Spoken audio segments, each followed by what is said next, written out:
Hi everyone, in this video I'll be discussing drug metabolism. Now, we are understanding pharmacokinetics with the help of a simple tablet, paracetamol. So when we started with paracetamol, the journey, paracetamol was taken orally. It was absorbed from the intestine, it underwent first pass metabolism, then it was bioavailable, then it went to the heart, it got distributed from the blood vessel, and it produced action that is decrease in fever. Now, once the drug has produced action, the body will not keep the drug inside. Why? Because all the drugs what we are giving, they are chemicals and they are foreign to the body. So the body will not keep them inside. So it has to throw it. So the process of throwing the drug out of the body is what we mean by elimination. So we'll understand what is elimination, and in this video we'll understand what is the meaning of drug metabolism. So let us start the meaning of drug elimination. So the body will try to throw the drug out. Now elimination has two important processes. One is the drug metabolism.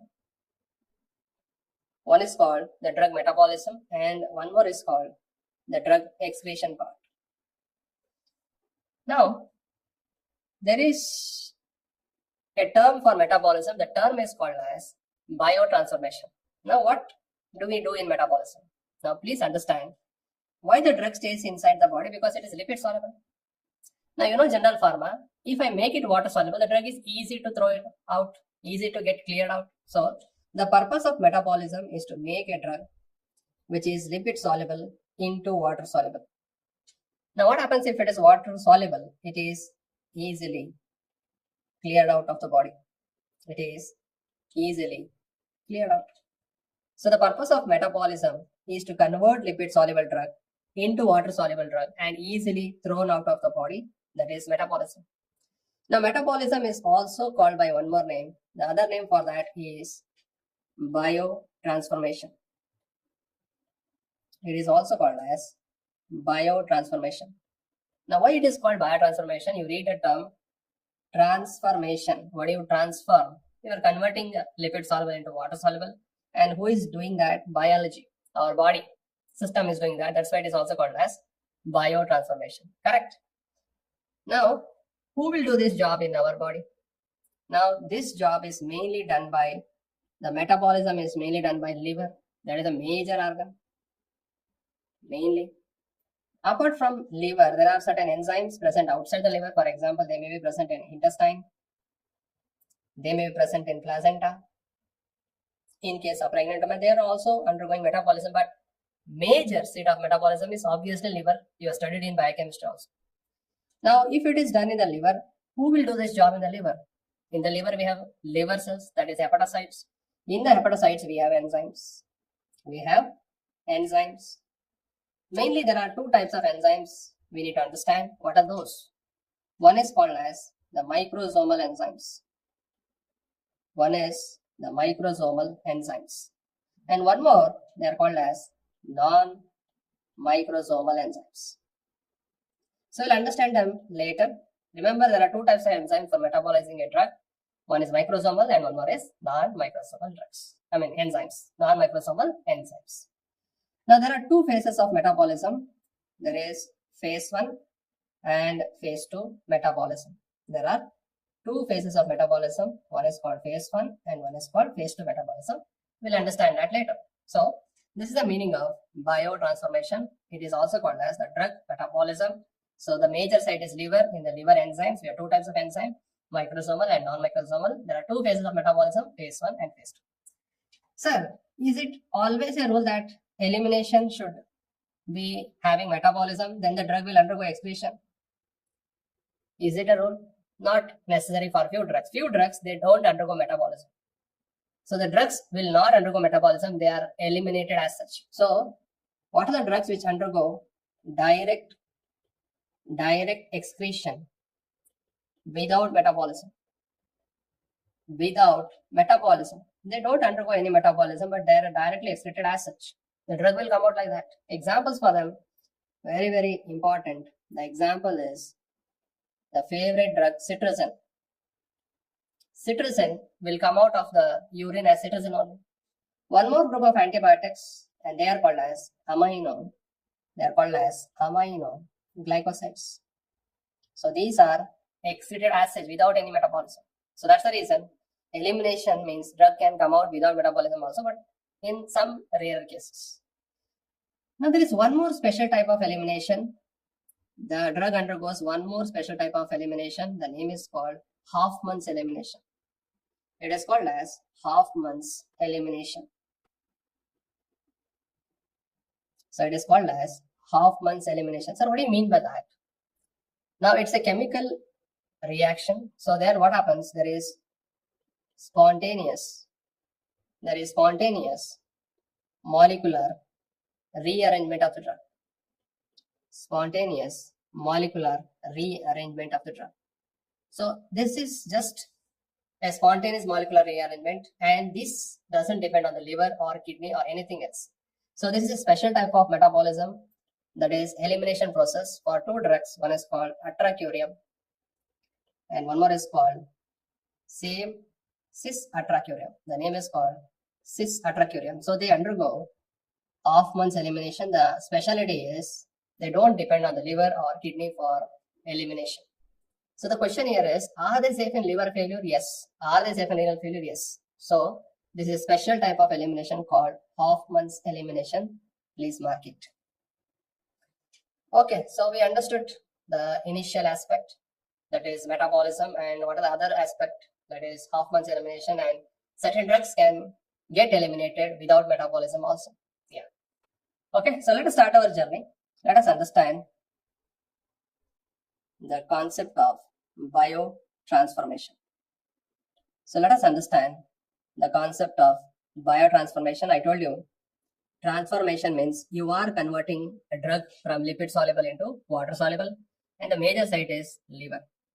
Now this biotransformation has two phases. So let me write that it has two important phases. What are those? Phase 1. So these are called phase 1 reaction. Phase 1 reactions are also called as non-synthetic reaction. Phase 1 reactions are also called as non-synthetic reaction. Clear? Yeah. Coming to phase 2 reactions. Phase 2 reactions, they are also called as synthetic reactions. They are also called as synthetic reaction, or they are also called by another name, conjugation reactions. Conjugation. Now why it is called as conjugation? Because we add a group. Conjugate means add. You all know bilirubin. Yes. How do you throw bilirubin out of our body? You know from biochemistry there is something called glucuronide conjugation. So when you add that group, bilirubin is easily thrown out. Same thing, if we conjugate a drug with some groups, they are easy to eliminate out. So let us understand what are the phases of this. Now phase 1, the synthetic. Phase 1 is non-synthetic reaction. So we have oxidation. You know from biochemistry, oxidation means adding of oxygen. And remember, in phase 1, the most common reaction is oxidation. In oxidation, we have various types. For example, hydroxylation. Hydroxylation. So hydroxylation may be two types: aliphatic hydroxylation and aromatic. Aliphatic and aromatic hydroxylation. Then we have deamination and dealkylation. Dealkylation. Sir, should I remember all these things? Not required that much. Remember, oxidation is the most common phase 1 reaction. That much is fine. The second one is reduction. You know, reduction means adding of hydrogen or removing of oxygen is reduction. And then the third important one is hydrolysis. Now the name tells you hydrolysis means add water and lyse the compound. That's it. Hydrolysis. That's it. Then we have another process that is called cyclization. Now what do you mean by cyclization, sir? Suppose the drug is a straight chain. Cyclization will make the drug from this straight chain to ring structure. So it will make the drug into a ring structure, and that is the meaning of cyclization. Okay. Then the opposite of cyclization is decyclization. So what do you mean by that? It's simple. You already know this. Decyclization means if the drug is in ring structure, the metabolism will make it into straight chain. So that is the meaning of this. So remember phase 1, basically we have 5 types: oxidation, reduction, hydrolysis, cyclization, decyclization. In that, the most common is oxidation. That much you remember. Okay, fine. Now moving on to the phase 2. Now, phase 2 is also called as synthetic reaction or conjugation reaction. What are the reactions in this? So the mnemonic is 3G SAM. So what is that 3G SAM? What are the 3 Gs? The 3G I'll explain to you. First G. What is that 3G? The first G is called glucuronide conjugation. So it is called as glucuronide conjugation. And I told you a classical example for that you have learned already. It is bilirubin. And this is the most common phase 2 metabolic reaction. Phase 1 is oxidation. Phase 2 is glucuronide conjugation. Now, what are the examples for the drugs which undergo this? Examples you can remember the mnemonic biochem. There are plenty of drugs which undergo this, but I'm just giving you some of the important drugs for your exams. Now, B stands for benzodiazepines. So, benzodiazepines, they undergo glucuronide conjugation. We'll discuss that when we come to sedative hypnotics. An anti-cancer drug, irinotecan. Then the oral contraceptive pills which are used to prevent pregnancy, that is conception. Then C stands for an antibiotic, chloramphenicol. Chloramphenicol. Now when we talk about chloramphenicol, we'll discuss it causes something called Graves' syndrome in the future. Now if you are giving chloramphenicol to a premature baby or a neonate, newborn, what is the problem? Chloramphenicol cannot be metabolized. Why? Because in a newborn or a premature baby, the liver is not developed. If the liver is not developed, enzymes are not developed. If the enzymes are not developed, what happens the problem? The drug is not metabolized. So the baby will develop something called Gray baby syndrome. We'll understand that later. Don't worry.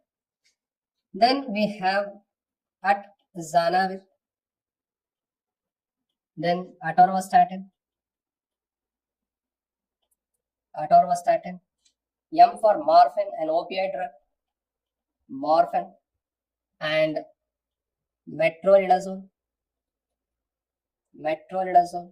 And P for paracetamol. What we are discussing now, paracetamol, PCT. So the mnemonic is biochem. I'll repeat again: benzodiazepine, irinotecan, OCPs, then chloramphenicol, atazanavir, atorvastatin. Then we have the morphine, metronidazole, and PCT. So should I by the things now? Currently, just try to understand the concept first. Once you understand the concept, then you can memorize the examples. So currently, try to memorize the concepts. Okay, examples, you will get it later. Don't worry now. We understood the first G, that is glucuronide. What is the second G, sir? The second G is called glycine conjugation.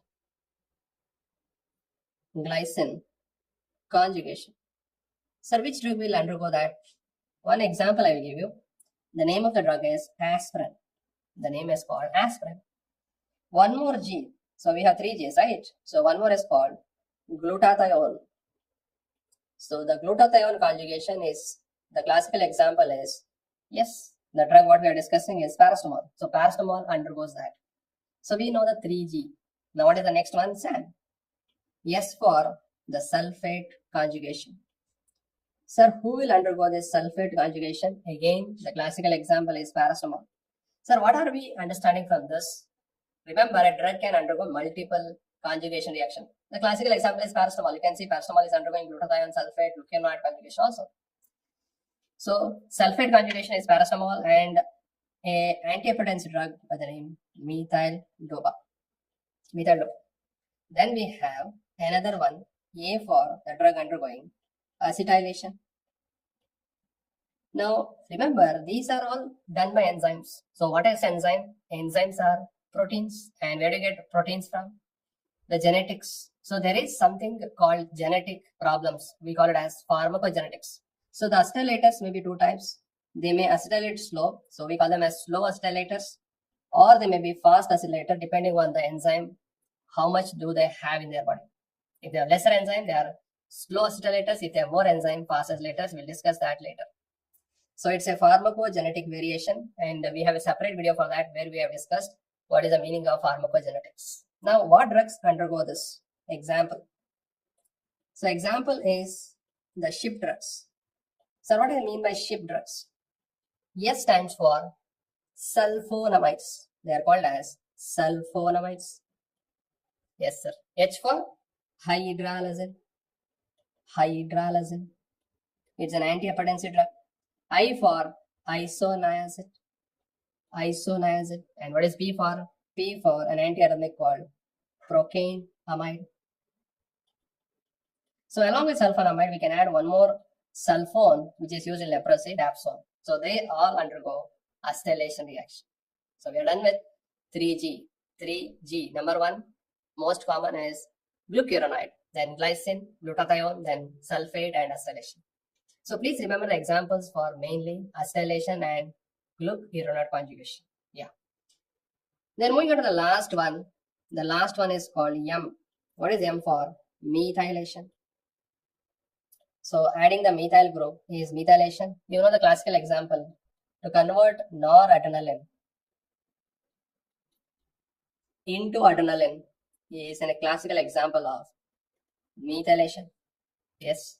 Now converting histamine into methylhistamine is again an example of methylation. Methylhistamine. Right. So these are the classical examples. Please remember these are the phase 1 and phase 2 reactions. Phase 1, oxidation, reduction, hydrolysis, cyclation, recyclation. Phase 2 is 3G SAM. Glutathione, glucuronide, glycine, sulfate, acetylation, methylation. Which is most common in phase 1 is oxidation. Most common in phase 2 is glucuronide conjugation. Yes, we understood that. Okay, so once we understood the phases, let us understand what you mean by the enzymes, that is microsomal enzymes. So let us understand the specialties of enzymes. Now I told you there are two types of enzymes. One is called the microsomal enzymes and one more is the non-microsomal enzymes. So we have the microsomal and non-microsomal enzymes. Sir, what is the difference between the two? Let us understand that. The difference between the two is, where is the location of microsomal enzymes? The microsomal enzymes are present in the smooth endoplasmic reticulum. Smooth endoplasmic reticulum. And where is non-microsomal located? They are present in cytoplasm and mitochondria. Yes. So we are correlating with your biochemistry here. Yes. Integration. Now the main enzyme in microsomal enzyme is cytochrome. It is called cytochrome P450. The major enzyme is this. This is the major enzyme in microsomal enzymes. Then here in non-microsomal enzyme, the examples are esterases. So let me give an example of esterases. There are two important esterases. One is the plasma esterases. Plasma esterases. Now usually the drugs metabolized by esterases are usually shorter acting. Please keep this in your mind. Usually the drugs metabolized by plasma esterases are very short acting. Classical example is a drug by the name esmolol. It's an antihypertensive drug and an opioid called remifentanil. So these are very short acting. Now there is one more esterase called pseudocholine esterase. Pseudocholine esterase. Right. So this will metabolize two important drugs. One is the succinylcholine. Succinylcholine and mevacurium. So we'll understand them again when we come to systemic pharmacology. Remember, usually the drugs metabolized by esterases are usually shorter acting. That is the point. So examples we understood: esterases, then amidases. So all these are classical examples of these things. That is the non-microsomal enzymes. Now, another important point, the third point is these microsomal enzymes, you can induce them. I will tell you what you mean by that. These are inducible. Not only inducible, they are also inhibitable. You can inhibit these enzymes, you can also induce this enzyme. That means you can increase their number. What about them? Non-microsomal enzymes, they are non-inducible. That means you cannot increase their activity. But you can inhibit them. They are inhibitable. Okay, sir. We understood the differences. You gave the examples. Correct. Microsomal are in smooth endoplasmic reticulum. The major enzymes are cytochrome, and they are inducible and immutable. Now, which phases are undergoing in this? Now, please understand. In microsomal enzymes, the phases are all phase 1 are done by this. All phase 1 and glucuronidation of phase 2. Only that is done by microsomal enzymes. So all phase 1, oxidation, reduction, hydrolysis, and only glucuronidation of phase 2 is done by these microsomal enzymes. Correct, sir? Okay. Now, what about this? What about non-microsomal enzymes? They can do phase 1, all phase 1, as well as they can do phase 2. But what phase 2 they don't do? You can pause the video and answer this question. What phase 2 they don't do? Except, very good. In phase 2, except glucuronidation. All other phase 2 are done by non-microsomal enzymes. A classical example of phase 1 I will give you.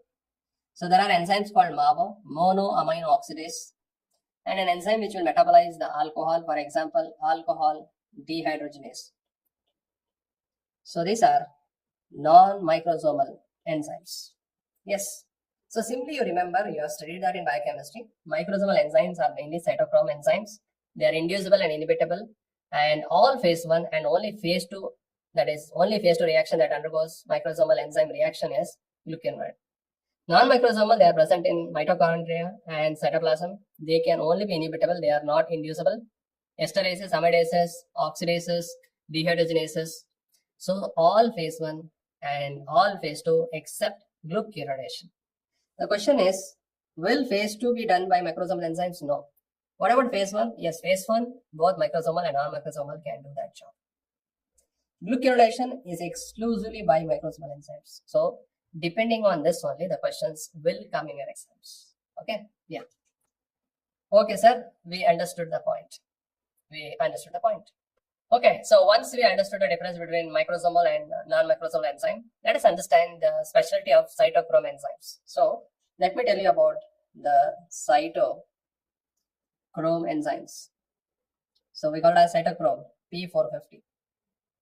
Now this cytochrome nomenclature, suppose it is written like cytochrome 3A4. Now what do you mean by that 3? The 3 here will tell you the family of the enzyme.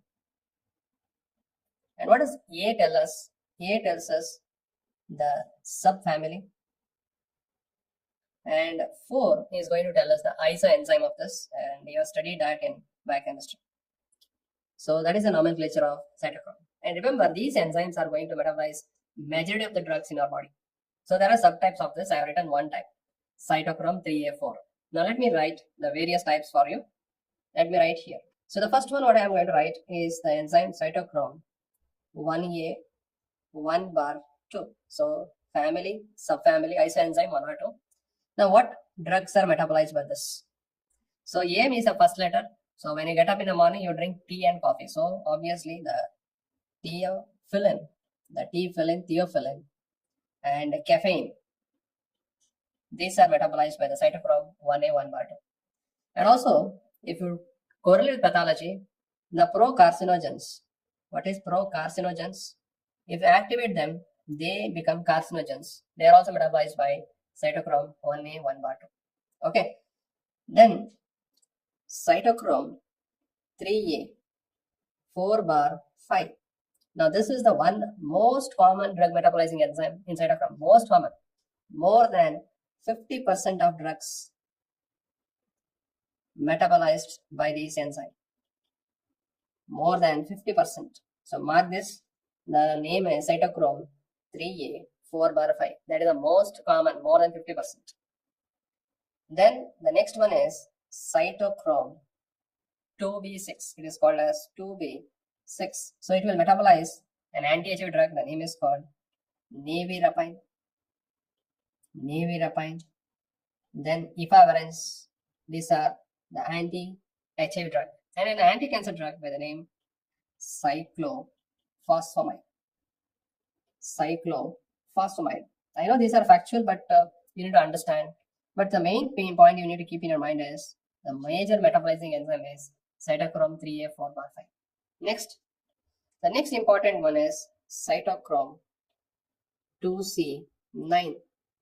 Now, what drugs are metabolized by this? Majorly, it is the drug called phenytoin and an anticoagulant called warfarin. So, phenytoin is an anti-epileptic drug, warfarin is an anticoagulant drug. Similarly, we have another cytochrome 2C19, and the drugs metabolized by this is a PPI, omeprazole, and an antiplatelet drug, clopidogrel. Next, we have another important one, cytochrome 2D6. Now, the drug D stands for Dil or Dimag. So, the drugs which act on the Dil, heart, antiarrhythmic drugs are metabolized by this. Antiarrhythmic. Then the beta blocker, for example, metoprolol. So, these are the drugs used in Dil, that is CVS. What about the drugs used in CNS? They are called TCS. TCS stands for tricyclic antidepressants. Then SSRIs, selective serotonin reuptake inhibitors. So these are mainly metabolized by these enzymes. Now the conversion of a opioid, codeine, into morphine. Again, this is with the help of cytochrome 2D6. Very, very important. And one anti-cancer drug, tamoxifen. So tamoxifen is an anti-cancer drug used for cancer therapy. This will become the active one, that is called endoxifen, and that is the active form. So that is also done by the enzyme cytochrome 2D6. Remember, more than 20% of the drugs are metabolized by this. So that's why the questions come from here. More than 20% of the drugs are metabolized by cytochrome 2D6. The last important one which I am going to tell you is a cytochrome called cytochrome 2E1. It is called cytochrome 2E1, and that is going to metabolize all the hepatotoxic ones. Usually the hepatotoxic one, you can remember like that. E for paracetamol. You know that paracetamol toxicity can cause hepatotoxicity. Halothane can cause hepatitis. And then alcohol. Yes, you can know alcohol can also cause hepatotoxicity. So paracetamol, halothane, alcohol, they are metabolized by cytochrome 2E1. So if you observe this, you can see we have arranged them in the letter A, then B, C, D, and then E, right? So remember these 2 points importantly. The most common drug metabolizing enzyme is cytochrome 3A4/5. The second one is 2D6. Now always remember, since these are also enzymes, there is always a chance of pharmacogenetic variations.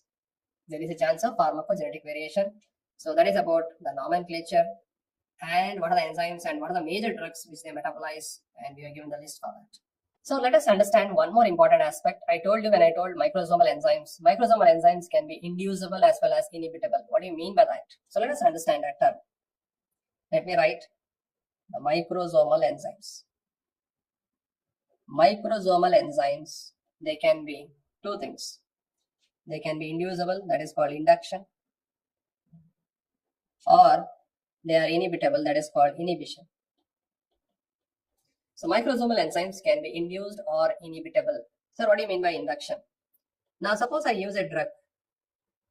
A drug will induce the microsomal enzyme. What do you mean by that? Induction means the drug will increase the enzyme synthesis.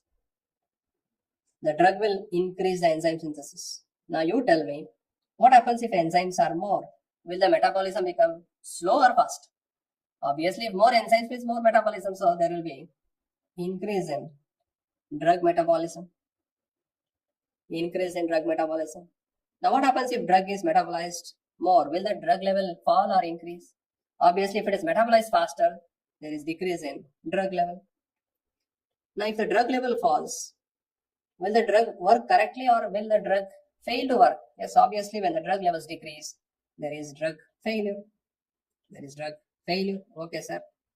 So inducer is a drug which increases the enzyme synthesis, and because of that the drug metabolism increases, drug levels decrease, and the drug will fail to work. The classical example which they keep on asking in the exam is, let me give an example of inducer. The inducer name is rifampicin.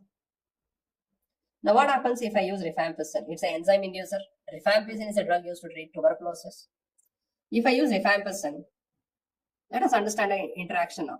If I use rifampicin plus oral contraceptive pills, OCPs, now what happens? Can you tell me? What happens to oral contraceptive pills? Now let me trace it again. When I use rifampicin is an enzyme inducer, so it will increase the enzyme. So what happens to the metabolism of OCPs? The OCPs metabolism increases. What happens to the OCP level? Decreases. And what happens to their activity fade? So rifampicin plus OCP will lead to contraceptive failure. Contraceptive failure. Okay, sir. Fine. Now, what is the clinical based question for this? Question is simple. A patient was on oral contraceptive pill. Now, why do we give that? To prevent pregnancy. Now, she has been diagnosed with tuberculosis. She has to be given rifampicin. Now, if she takes rifampicin, what happens? The contraceptives will not work. She will have failure. So, what is your advice to her? Pause the video and tell me. So, your advice to her is to stop that and use the barrier method of contraception like condom. So, this is one of the clinical based importance of knowing enzyme inducers. So, rifampicin and OCPs, they should not be combined. If you combine, there is contraceptive failure. Clear? Yes. Now, the next important thing is, what do you mean by enzyme inhibition? Microsomal enzyme inhibition. Suppose I use a drug. If I use a drug, the drug will inhibit enzyme. So, it will inhibit the enzyme activity. The enzyme activity is inhibited. What happens if enzyme activity is inhibited? If the enzyme activity is inhibited, there is decrease in drug metabolism. There is decrease in drug metabolism. So what happens if drug is not metabolized? Will the level increase or decrease? Think and tell me. Yes, obviously, there is increase in drug level. So what happens if drug level increases? Obviously, it can lead to toxicity. So patient may develop toxicity with that. So toxicity can happen with that. Classical example I will give you. Now there is an anticoagulant called warfarin. We use it to prevent deep vein thrombosis. We use it to prevent clot formation. That is, deep vein thrombosis means there is a formation of clot. To prevent that, we use warfarin. Now, if for this patient, if I add a drug called ciprofloxacin. Ciprofloxacin is an enzyme inhibitor. Now, what happens to warfarin? Let us analyze. Let us come back to the chart. The drug is ciprofloxacin. So, if I add ciprofloxacin, it will inhibit the enzyme activity. Now, what happens to the warfarin? There is decrease in warfarin metabolism. Now, what happens to the warfarin level? Increases. Now, what happens to warfarin toxicity? Now, what is the toxicity of warfarin? If it is increasing, it's an anticoagulant. That means it will not allow the clot to form. So, if the clot is not forming, what is the adverse effect? Bleeding. So, patient will have the risk of bleeding. So, again, a drug interactions, I am telling you, warfarin and enzyme inhibitors should not be used. The complication is bleeding. So, please follow this flowchart. Very, very important, and plenty of questions come from this. Plenty of questions. Now, another question I just want to ask you. Tell me whether the induction is faster or inhibition is faster. Take a guess. Which process is faster? If you have a mobile in your hand, throw it down. To break the mobile takes time, or to make the mobile takes time? Obviously, to make it takes time. So, to make the enzyme synthesis means a protein synthesis, it takes time. So, induction is slower and inhibition is fast. You can do that immediately. You can throw the mobile, it will get broken up. It will be broken. So, please remember enzyme induction and enzyme inducers. I'll ask you one more question. Very, very important. Even if you don't know these drugs, just understand the concept. There is a drug by the name ezogabine. So, it's a drug used to treat partial seizure. So, there is an epilepsy condition called partial seizure. For that, we use ezogabine. But ezogabine, with this ezogabine, the seizure was not controlled. So, what the doctor did, he added phenytoin. He gave phenytoin to the patient. Phenytoin is an enzyme inducer. So, patient was already on a drug called ezogabine.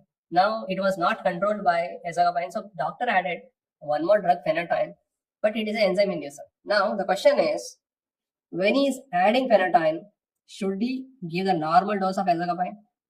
Should he increase the dose of this or decrease the dose of this?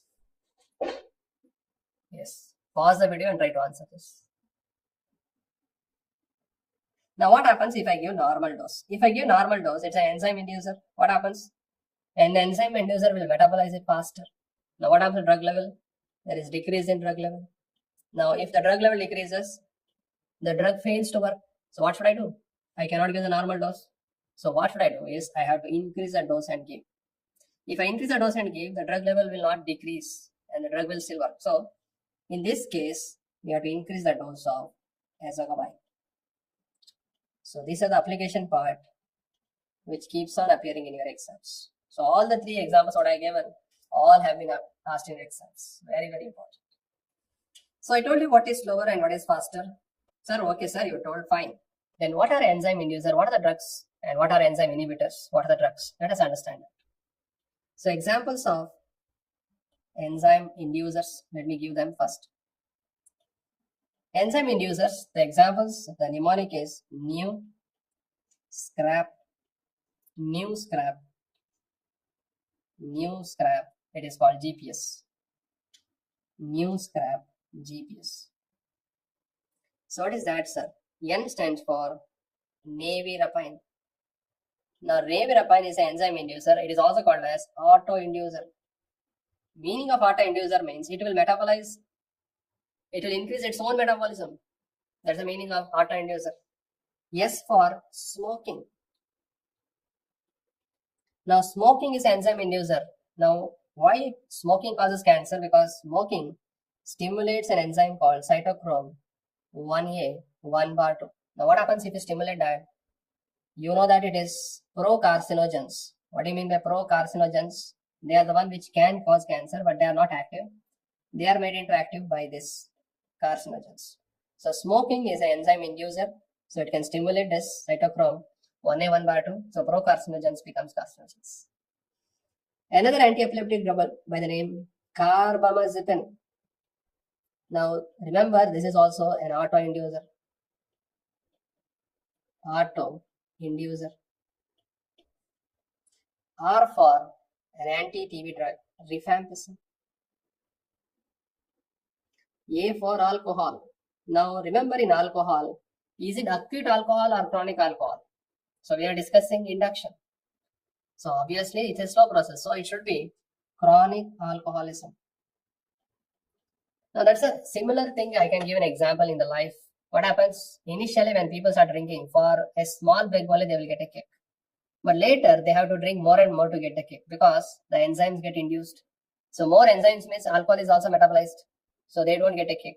So chronic alcoholism is going to cause enzyme induction. So very, very important. And P for another anti-epileptic, that is called phenobarbital.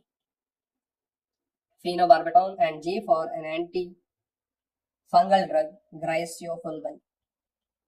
And P for an anti-epileptic drug, phenytoin. I just told you the example.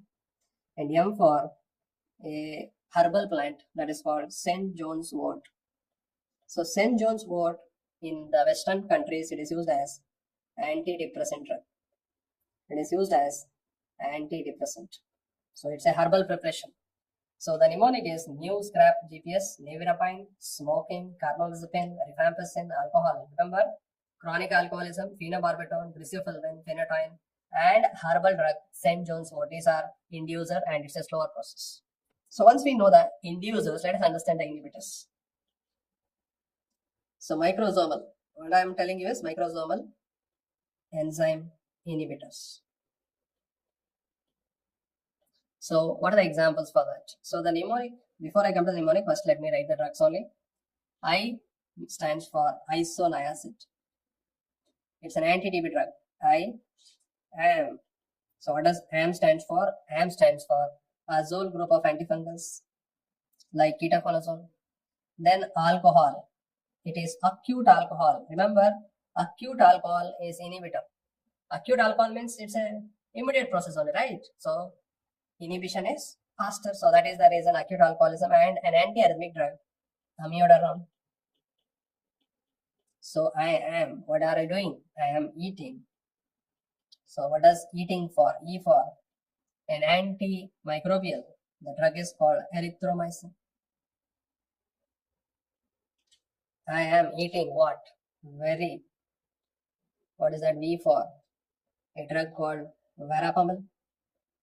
That is a calcium blocker, and valproate, an anti-epileptic drug. Remember, most of the anti-epileptic drugs are inducers. Valproate is enzyme inhibitor. Again, this is frequently asked question in exam. Now, I am eating very what? What very? Very good. So, what is that good for? Good for grapefruit juice. Now, please remember, don't confuse with grape juice. Grape juice is the normal juice what you drink. Grapefruit is different. You can Google it and see. Grapefruit looks like orange. That is the grapefruit juice. So, it's an enzyme inhibitor. Then, fresh. The drug name is called fluoxetine. So, I am eating very good fresh. What is the fresh one? Chocolate. So in chocolate we have 3 C's. Cimetidine. Then ciprofloxacin, I gave the example. Ciprofloxacin and clarithromycin. Then I am eating very good fresh chocolate. P's. P stands for protease inhibitors. So protease inhibitors used in HIV, they end with navir. Example I will give you. The name is called ritonavir. Then the last one is only, and the O stands for a drug, omeprazole. Right? So the mnemonic is big. It's okay, but you have to stick that in your room, write it down, and you have to see that every day. And also when we come to systemic pharmacology, I will teach you all these things. So these are the examples for enzyme inhibitors. I am eating very good fresh chocolate piece only. Isoniazid, azoles, acute alcohol, amiodarone, erythromycin, verapamil, valproate, grapefruit juice, fluoxetine. The 3 C's are cimetidine, ciprofloxacin, clarithromycin, protease inhibitor, and omeprazole. So in general pharmacology, don't worry about examples currently. Try to understand the concept. So what is the concept I need to understand? Let me summarize. I am discussing drug metabolism. Drug metabolism, there is something called biotransformation, making the drug lipid soluble into water soluble. The major site is liver. We have enzymes, microsomal, non-microsomal. We have 2 phases, phase 1 and phase 2. You can induce the enzymes, inhibit the enzyme, that is microsomal. There are certain inducers and inhibitors. We discuss the examples here. So inducer will increase the enzyme and they increase the drug metabolism and they decrease the drug level. Inhibitors, they inhibit the enzyme, so they decrease the drug metabolism and increase the drug level, leading to toxicity. So this is the point you have to keep in your mind. So once we discussed the examples of inhibitors, inducers, and all those things, the standard drug what we are discussing is paracetamol. Now what happens to paracetamol actually when we give it? That is a drug which we have taken the example to understand pharmacokinetics. Let me tell you what happens here. The name is paracetamol. Now when the paracetamol is used, paracetamol has to be metabolized. So it undergoes metabolism, and that is the glucuronide conjugation and the sulfate conjugation. So mainly it is glucuronide, so it will be made inactive by this. Now can you tell me which phase is glucuronide? It is a phase 2 reaction. And 98% of the metabolism of paracetamol is with this glucuronide and sulfate conjugation. So 98% is with that. So this is a phase 2 reaction. Okay, fine. Now another 1 to 2%, the paracetamol is metabolized by the enzyme called cytochrome 2E1. I've given the example of this. This will lead to a production of a toxic metabolite that is called NAPQI. So what do you mean by NAPQI? NAPQI stands for N-acetyl para benzo quininoimine. So it is a toxic one. Now NAPQI is toxic to the liver. Why it is toxic to the liver? Wherever it finds the proteins of the hepatocytes, there it will go and binds and damages it. But when we take paracetamol, nothing happens, because whenever the NAPQI is generated, we have in our body glutathione. So glutathione will block that toxicity. So glutathione will block that toxicity, and glutathione will convert this NAPQI into mercaptouric acid. Mercaptouric acid. And that will go in the urine. So when we take paracetamol, nothing happens. So we don't get liver toxicity because we have very good glutathione, and that will go. So remember, 98% is undergoing phase 2 reaction, and 1 to 2% will follow this pathway. That is cytochrome and then glutathione. So please remember one more important point. Phase 1 is the cytochrome enzyme. Phase 2 is glutathione. Right. You may ask a question, sir, is there any rule that phase 1 then phase 2? Does all the drug follow that? No. The drug can directly go to phase 2. Example I have given here. Paracetamol can directly go to phase 2. Or they can go to phase 1 then become phase 2. Or they may not undergo metabolism, they can go out also. I have given the example of cetirizine. Okay, sir, fine. So when I take 500 mg of paracetamol, nothing will happen. My body will not get hepatotoxicity because we have the enzymes to metabolize paracetamol, no problem. But when is the problem? The problem is when you take paracetamol with higher dose. Suppose a patient has taken 10 tablets of paracetamol. Now what happens now? He has taken higher dose. When he's taken 10 tablets of paracetamol, what happens? Paracetamol has to be thrown out. Now this pathway gets saturated. Why? Because you are given so much, a lot of drugs, the enzymes get saturated. So where does paracetamol metabolism now divert? The paracetamol metabolism will now divert to the 1 to 2%, that is cytochrome 2E1. So you will generate more and more NAPQI. When you generate more and more NAPQI, the glutathione will try to metabolize into mercaptouric acid and try to stop the toxicity, but this will also get over, this will also get saturated. Now when that gets saturated, the production of NAPQI is more in the body, and this will lead to hepatotoxicity. So patient with paracetamol overdose will have hepatotoxicity. They will have that. Now what to do? The glutathione stores are also depleted. The enzyme is converting this into NAPQI. What to do? That's the reason the antidote for paracetamol toxicity is a drug by the name N-acetylcysteine. The name is N-acetylcysteine. Now what does it do? It will give back glutathione. So it will replenish the glutathione stores in the body. So in replenish, glutathione will come to the action and it will neutralize the toxic metabolite, and damage to the liver is prevented. And that's why the antidote for paracetamol toxicity is N-acetylcysteine. We have know the concept here. See how beautiful the concepts are. Yes. So this is the understanding of paracetamol metabolism. Normally what happens when we give higher dose of the drugs? The drug will accumulate and it will lead to toxicity. So once we understood the metabolism of paracetamol, let me ask you a question. What is the fate in a chronic alcoholic?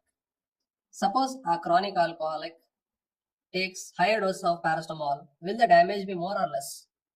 You will be telling yes only, because chronic alcoholics already the liver is damaged. But one more problem with chronic alcoholics are, I told you, chronic alcoholics, they have enzyme inducers. They are enzyme inducers. So they can increase the activity of cytochrome 2E1. So if a chronic alcoholic takes higher dose of paracetamol, the toxicity is more in him compared to the normal individual, because paracetamol is converted to NAPQI and the toxic metabolite is generated faster in him compared to normal people. So that is the importance of understanding the induction again here. So chronic alcoholics are going to suffer more compared to normal individual if there is paracetamol toxicity. Yeah. So we understood the metabolism of paracetamol, and the drug what we discussed is paracetamol itself. So now we are throwing out paracetamol and we understand how it is metabolized. Let me conclude, there is nothing like phase 1 then phase 2. It is simply the drug has to be thrown out either directly by phase 2 or by phase 1 then phase 2 then throw out. Right. So once we understand this, let us understand what is the fate of metabolism. So when the drug is metabolized, what happens? Fate of metabolism. fate of metabolism. Now, what happens actually when we metabolize a drug? Obviously, if a drug is active, after metabolism, it will become inactive. The drug will become inactive. That's the most common fate. That's the purpose of metabolism. Second important aspect is a active drug after metabolism can give rise to an active metabolite. So what do you mean by that? Let me take an example for this. The drug is active. The metabolite formed is also active. What is the example for that? The example is diazepam. If you metabolize diazepam, it will give rise to non-diazepam. Non-diazepam is also active. Then we have a first generation antihistamine called hydroxyzine. If you metabolize it, you get cetirizine. That is also active. We have antidepressant. Example is amitriptyline. After metabolism, it gives rise to nortriptyline. So these are examples of active drug giving rise to active metabolite. So the drug is also active, the metabolite is also active. That is the simplest. The third important aspect is an active drug. The third important aspect is inactive drug after metabolism will give rise to active drug. Sir, why should I give a drug inactive and make it active? Now this concept of inactive drug is also called as prodrug. So you can ask a question, sir, why like this? Now there is a disease called Parkinson disease. What is the problem in Parkinson disease? The level of dopamine is less. When the dopamine levels are less, what should I do? I have to give dopamine. But when I give dopamine doesn't cross the blood-brain barrier. If I give dopamine, it will not enter the brain. So I cannot give dopamine. So what should I do? I should give a prodrug. For example, I should give levodopa. So levodopa will become dopamine. But how will that help, sir? Suppose this is a barrier. This is called a blood-brain barrier. And this is the brain. So when we give dopamine to the patient, dopamine will not be able to enter. It will not cross. So I cannot give dopamine. So what I do is I will give levodopa. Now levodopa can enter the blood-brain barrier. Levodopa enters the blood-brain barrier. And inside it becomes dopamine. So to deliver the drug like this, we have to give prodrugs. One advantage we have. Yes, example is levodopa becoming dopamine. Second importance of prodrug, I will give an example. There is an antibiotic called clindamycin. Clindamycin is very bad test. So if I give like that, patient will not be complied. That means he will not take the drug regularly because of bad test. So what we did is we added something called phosphate to that. So the name is called clindamycin phosphate. So clindamycin phosphate was made, and after metabolism it gives rise to clindamycin to avoid the bad test. One more example for this is a urinary antiseptic called methenamine. Methenamine is called as urinary antiseptic. Urinary antiseptics are the antiseptic which act locally and kill the bacteria in the urinary tract. Now, when it enters the urine, there is a pH of urine which is acidic, it becomes formaldehyde. So formaldehyde is the one which kills the bacteria, which kills the microbes. Now you may ask a question, sir, can we give formaldehyde only? No. Can we drink formalin? Formaldehyde, no. It is highly irritant to the stomach and it's toxic. So I cannot give it. So I have to give methenamine to avoid the toxicity. So it will go to the urine and become formaldehyde and kills the microbes. So these are the advantages of giving prodrugs. These are the advantages. So meaning is the drug should be inactive. After metabolism, it should become active. Then only it is called as prodrug. So what about diazepam? Diazepam becoming not diazepam is not an example of prodrug because already the drug is active. Metabolite is also active. It's not an example. Okay. Yeah. So what is the disadvantage? What is the disadvantage of prodrug? Disadvantage. So you have to answer this question. Emergency. So can I give drug in emergency? Prodrugs. Already patient is dying. If I give prodrug, it has to go inside, get metabolized, and become active. So emergency, these are not useful. Second, these are not useful in liver disease. Suppose a patient has liver disease, they are not metabolized faster and they will not become active faster. So in liver disease and emergency, these prodrugs are not useful. Very, very important point. Right. So I was telling you the fate of metabolism. What are the fate? Active drug to inactive drug. That's the most common. Active drug to active metabolite, and inactive drug to active drug. That is called prodrug. Next, the fourth one is an active drug after metabolism will give rise to toxic metabolite. And you know the example for this. Yes, can you guess the example for this? You know it. Yes, just now we discussed. Active drug is paracetamol. Metabolism can give rise to the toxic metabolite NAPQI. Recently, this question came in the exam. Which drug will give rise to NAPQI? Paracetamol. Now, one more drug, isoniazid, a TB drug, and after metabolism, it will give rise to toxic metabolite, that is acetyl hydrazine. So this is an example of active drug can also give rise to toxic metabolite. So these are the fates of metabolism which we need to understand. These are the fates of metabolism. So in this video, we discussed the drug metabolism, right? What do you mean by metabolism? To convert a lipid soluble drug into water soluble. It is also called as biotransformation.